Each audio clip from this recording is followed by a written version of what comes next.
The people who claim they don't care are usually the ones who care the most. Not because they're lying to you, because they're lying to themselves. And they've gotten so good at it, even they can't tell the difference anymore. Stay with me.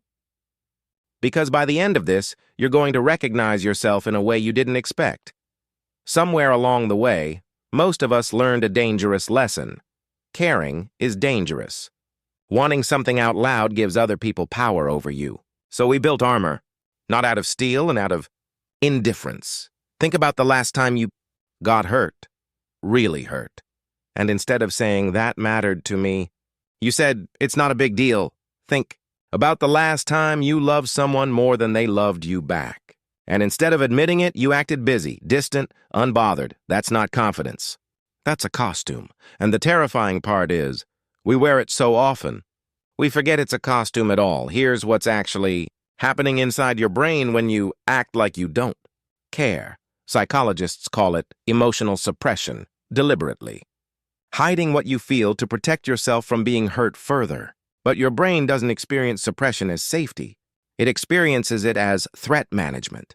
Your amygdala, the small almond-shaped alarm system buried deep in your brain, lights up the moment you sense rejection or vulnerability. It doesn't know the difference between social pain and physical danger. Neuroscientists have literally shown that rejection activates the same brain regions as physical pain. Being ignored by someone you love can register in your nervous system exactly like a burn or a wound. So what does the brain do? It protects you the only way it knows how, by numbing you, detaching you, convincing you that indifference is safer than honesty. This is where attachment theory, developed by John Bowlby and later expanded by Mary Ainsworth, becomes impossible to ignore. If as a child, showing your needs led to disappointment, a parent too busy, too distracted, too unpredictable, your nervous system quietly concluded, needing things gets me hurt. So I will stop needing things, or at least I will stop showing that I do. This isn't weakness.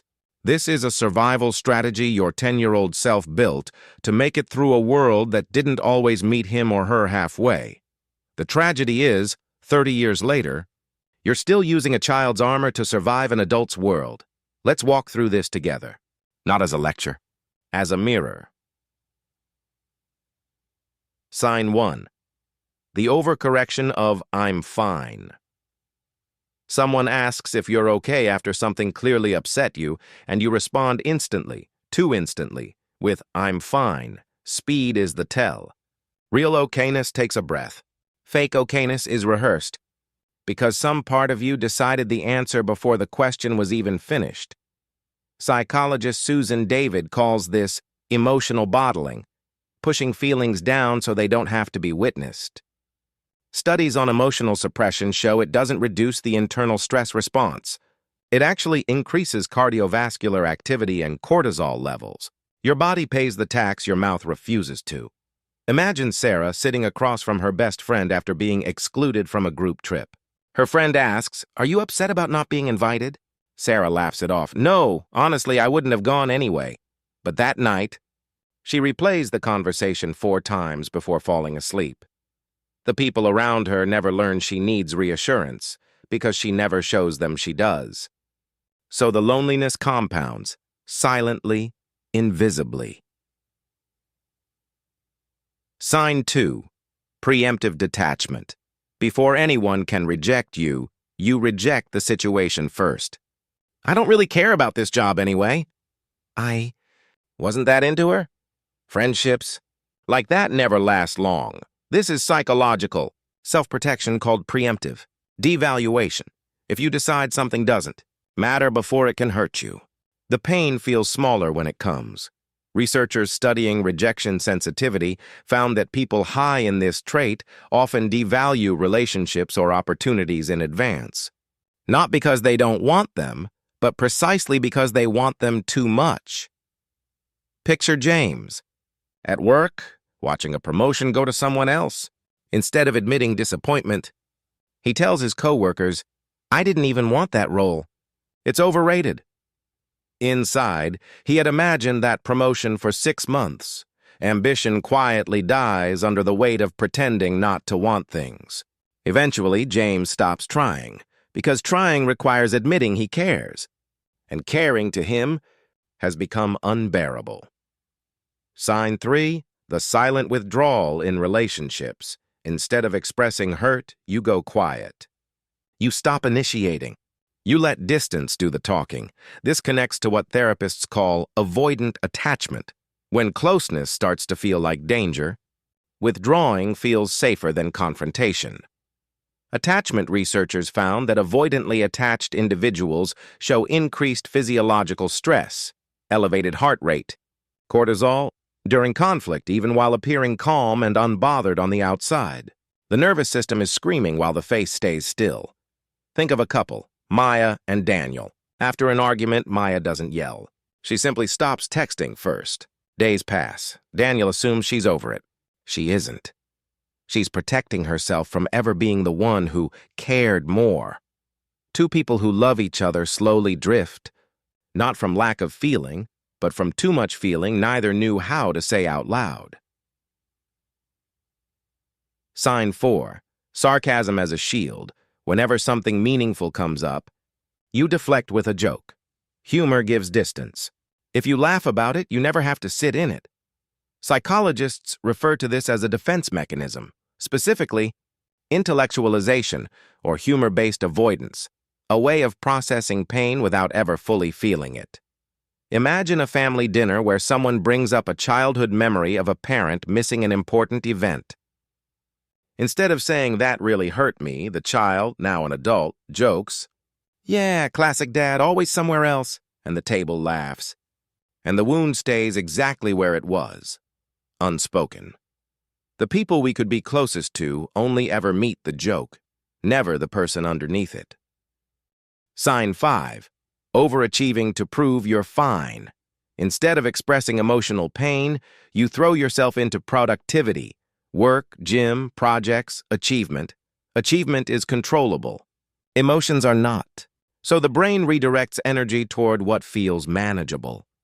This mirrors what psychologists studying trauma call functional freeze, where a person appears highly capable and composed, while internally disconnected from their own emotional state.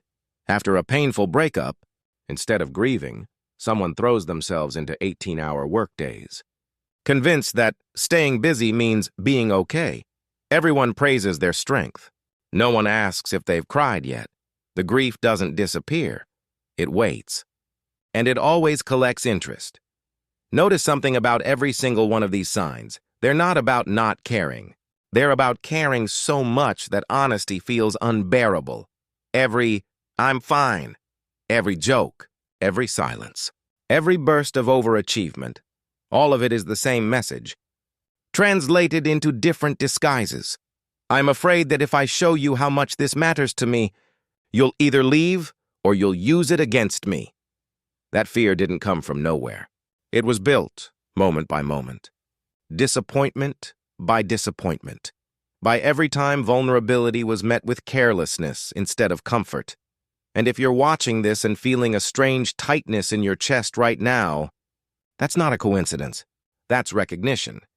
Here is what almost no one tells you. Pretending not to care is not a personality flaw. It's evidence of depth.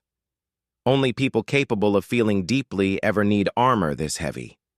The coldest-looking people in the room are very often the ones who once felt too much. Too young, with no one there to help carry it.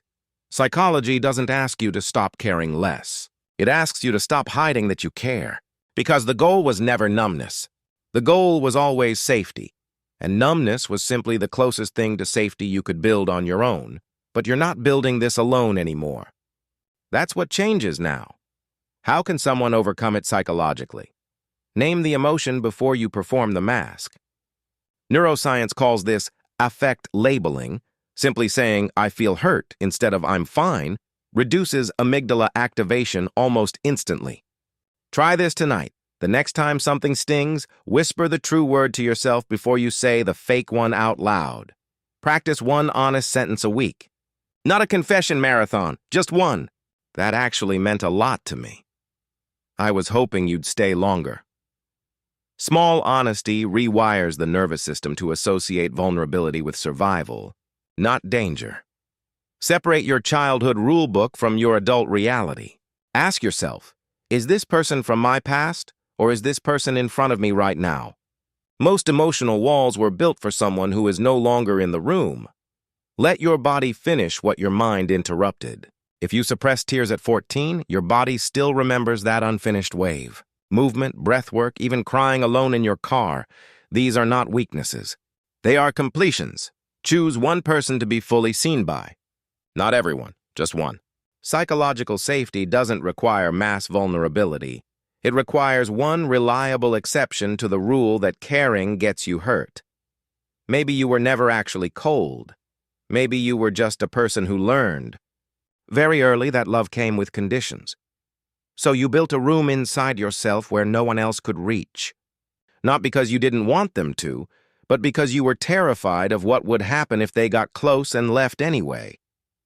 But here's the quiet truth hiding underneath all of this.